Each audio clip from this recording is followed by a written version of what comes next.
ప్రభు కోసం ఎదురు చూస్తున్నారు, ప్రభు కోసం కనిపెడుతున్నాడు.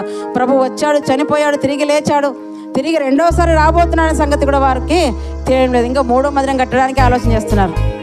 3వ మందిరం కట్టలేరండి. 3వ మందిరము కట్టలేరు. 3వ మందిరం ఎవరో తెలుసా? మనమే.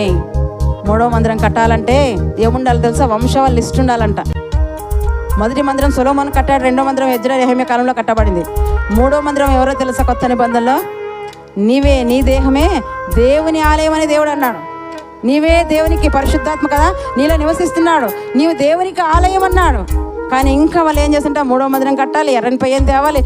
యూట్యూబ్లో ఈ మాటలన్నీ మనం చూస్తుంటే నిజమేనేమో అనుకుంటాం. అదంతా కాదండి, బైబిల్లో అయితే ఎక్కడ కూడా లేదు. మీరు ఆలోచన చేయండి. కనుక ఆనాడు వాళ్ళు గ్రహించలేకపోయారు, ఈనాడు కూడా మనం గ్రహించలేక అంధత్వంతో మనం ఉన్నామే. ఒకసారి ఆలోచించుకుందాం. 2 కొరింథీ పత్రిక 4వ అధ్యాయంలో ఒక మాట ఉంది కదా, ఈ యుగ సంబంధమైన దేవత ఏం చేస్తుంట?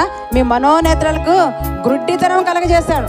నిజంగా వారి మనోనేత్రాలు గుడ్డితనం కలగజేశాడు. కనుక వారి ఎదుటిన్న రాజును, వారి ఎదుటిన్న ప్రభువును, క్రీస్తుని వారు క్రీస్తునిగా అంగీకరించలేకపోగా ఆయనను సిలువ వేశారండి. కానీ దేవుడైతే ఏం చేశాడంట? యజమాని ఏం చేశాడంట? వీరి ఊహకు అందని విధంగా ప్రభువుని 3వ దినం లేపాడు. ప్రభువుని ఏం చేశాడంట? క్రీస్తునిగాను ప్రభువునిగా నియమించాడు.